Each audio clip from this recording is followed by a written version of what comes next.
Hi, I'm Rory Scowthorne. I'm Campaigns Organiser Policy for ERS Scotland, and we're here in Glasgow launching our new report, One Party to Rule Them All, Does Scotland Have a Predominant Party Problem? The report covers basically a theme in Scottish politics that's been there since the 1970s, which is party predominance. There's one party that always seems to win elections. First it was Labour, now it seems to be the SNP. This debate about Scottish democracy, I think, isn't just a debate about parties, it isn't just a debate about electoral systems and what one's best. It's about what's the point of democracy in politics and how you do diversity and hold power to account. And Scotland's like to tell itself that we're anti-Tory or radical or this, that, but really historically and contemporaneously, we've not held power to account, whether that's private power, the landed gentry, or capital, or our politicians, and that's where we are, and that means shifting the political culture. One of the big reasons that this predominant party kind of impulse in Scottish politics seems to have emerged is because Scots feel like they need to defend themselves against a Westminster system. It's got a first-past-the-post system, which really doesn't work for a democracy. It's got an undemocratic House of Lords, and it doesn't seem very responsive to popular pressure.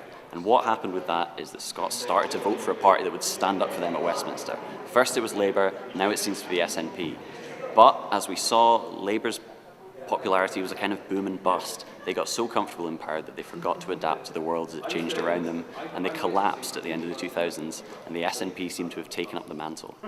There's something in the Scots that we sort of, almost without needing to be organised, just agreed that we needed one big nut to crack the problem of old Labour, of a dying Labour Party that was unrepresentative, complacent, and kind of had to go in its present form.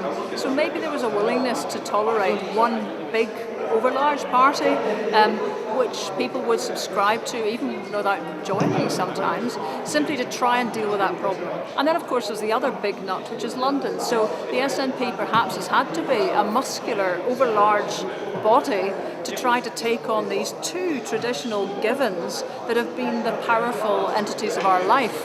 But we're in a new arena now where we also have to have change within Scotland. After all, that's what we're here for. That if you expect the SNP to be this huge, muscular, almost Popeye of a party taking on all comers, and also be able to do all the delivery that needs to happen in a country where we have to challenge so much of what's IB, you're going to be very disappointed. That's where the little narky voices need to come in, talking about the stuff that isn't on the agenda, that's kind of awkward, that seems sort of unnecessary in exactly the same way as independence used to be seen 30 years ago.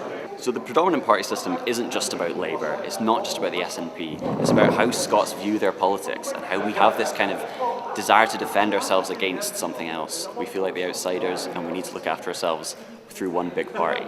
Now, we saw how that affected Labour. Will the SNP avoid the same problems?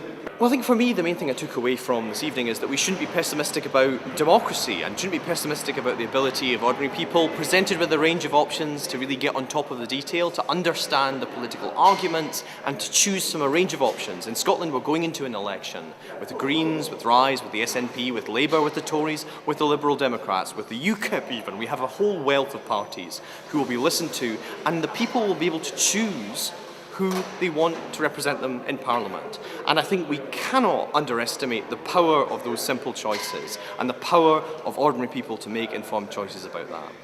I really enjoyed tonight's debate. It's been really heartening for me actually, because there is so much chat on social media a lot of the time and it can get a bit frustrated and a bit tense. But to see that forums like this are still going on and that the quality of debate in Scotland is still so high. So I'd like to see more of this, more debate, more conversation. This is very healthy stuff and we've got a lot of stuff to talk about and a lot of work to do. As a way of coming to terms with this predominant party problem and maybe getting past it, we've got some concrete proposals in the report as well.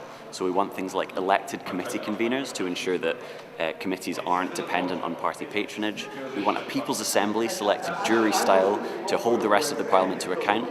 And maybe something I'm most excited about, we want a written constitution process regardless of independence, where everyone in Scotland can come together and have another big debate and campaign like we did during the referendum.